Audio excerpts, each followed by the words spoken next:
What's up guys, it's your boy Mr. K back with another video. Hope you're all doing well. Today we'll be reviewing the S21 in 2021 to see if it's actually worth it or to see if you should save your money and not purchase this device.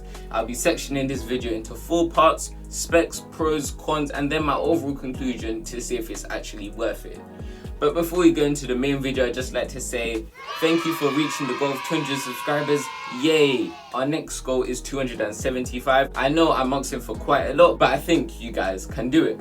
But nevertheless, starting off with the price of this device, there is actually 2 models of this device. The first model, 128GB, is actually £640, and the slightly larger model with 256GB is actually £720, which is actually quite a large amount, but I'll talk about that in more detail a little later. The screen size of this device is 6.2 inches, which is quite large, and because it has a basically bezel-less display, you actually get all the inches on the actual screen. And speaking of the screen, when I first got this device I didn't realize this, but it actually comes inbuilt pre-installed with a screen protector, which is a nice thing Samsung added considering the price of this device. It has 3 cameras on it. This one, the 64 megapixel camera, telephoto camera. The middle one, 12 megapixel wide camera, and the top one, 12 megapixel ultra camera. And all these cameras can work together to get an absolutely brilliant photo. And they can also shoot 8K videos while using all these cameras. And now let's talk about the battery life of this device. This device lasts about a day and a little bit more. Even with heavy use, it still lasts about a day. And if you put it on battery saver mode, 3% can last you over 2 hours, which is absolutely amazing. And sometimes I feel like my phone's never gonna die. But nevertheless, since I'm a positive person, let's get into the positives of this device. The first positive is the fact that it has a small, slender build while also feeling premium, but without weighing down my hand. The reason I'm talking about weighing down my hand is because a competitor that this phone has is the iPhone 12, which is a pretty weighty phone, but it doesn't have that weight to it, but it still feels very premium. And speaking of the design and quality of this device, the Samsung Galaxy S21 line has actually one of the best color variations I've actually seen out there in a long time. But now it's time for the next positive. The camera quality of this phone is indeed amazing, of course considering the price. But the thing I really like about the camera is its videoing ability. The camera's stabilization when recording is absolutely beautiful. I try and move the camera as much as I can while recording, but it just doesn't move. It's like I'm on a gimbal of some sort. It's like they've somehow managed to put an inbuilt gimbal inside of it. And it's actually pretty amazing, especially for someone that aspires to be a photographer or videographer.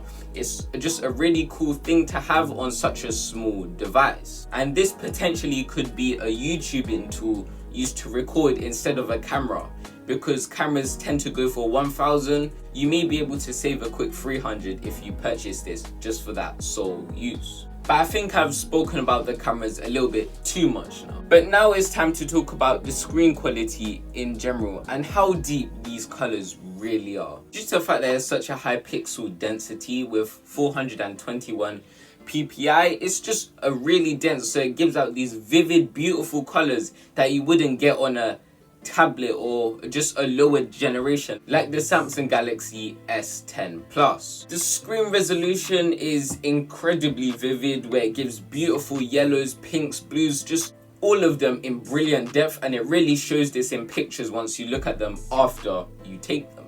And now the final positive is the fact that there's little to no latency with this device.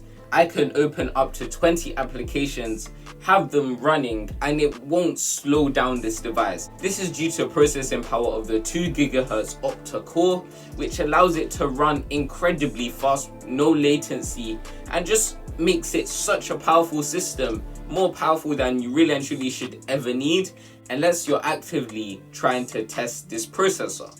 But for your average consumer, you'll just think this is an amazingly fast phone, way faster than any iPhone below iPhone 11. So it is actually fairly matched with their competitors. But now it's time for the negatives. Things I didn't like about this device. The first thing I absolutely hated about this device is the power feature. Unfortunately, it's not like normal phones. Samsung decided to be slightly difficult, making it so that you can't press a button to power off your device. You have to slide down a slider to actually power it off, which is just very inconvenient for most people who are used to just pressing the power button to completely shut down the device. And it took me about 4 days to realize how to turn it off, and that's included me watching multiple YouTube videos to actually figure out how to turn it off. It actually was a real problem. This is actually through watching YouTube videos and actually reading the instructions. That's how bad it got. Another problem I had with the S21 is the inbuilt fingerprint display. When my hands are slightly wet, damp or anything like that, this fingerprint will start to bug out and mess about. Obviously, this is understandable. It should still allow it if it's slightly damp. So for example, after a little bit of exercise, I try and open my phone and it won't open. I have to put in the password because it's not registering even though my phone is only a little bit wet. And it's just annoying and it just slows down the process of me opening up my phone. So hopefully this is improved in the future of the S21 line, if there is any more in the future. Furthermore, something I actually can't relate to actively but people have said is that people with smaller hands, not like me, it's like they struggle to fit their hands around it and say it's too big and their hands tend to slip out. I personally don't relate to this because I can very easily put my hand around it. But other people with smaller hands may need to be wary of this before they purchase it. So they may need to buy a slightly smaller phone like the Samsung Galaxy S10. Or you could just purchase a grip case which allows you to have everything originally just with a protective cover and a grip. But you may lose the beautiful color at the back of the phone. The final negative is this device is actually very pricey. It's very expensive. And if you're not into cameras or you have no interest in cameras, I actually wouldn't recommend it due to the fact that it would be wasteful. You wouldn't get the full potential out of this phone. If you don't have any of photography interests or anything like that, or you need it for a brand or business, you may need to rethink your decision because I personally don't believe that a phone should be this expensive and be so simplistic. But that's obviously my view on the pricing of this device. But now it's time for the conclusion. In conclusion, I would actually highly recommend this device, especially if you're in the camera market for a cool phone. It is a slightly basic phone. It does have all the features that you would typically associate with a 2021 smartphone, but it has the added bonus of amazing camera quality. Personally, the only way I would purchase this again is if it was secondhand. But that was the review. Thanks for watching. Any questions, just put them in the description below. I understand that this wasn't a very in-depth review because the phone's been out for 9 months. This is just a wake-up call. Is it still worth it? But nevertheless, like, subscribe, support the channel, and yeah.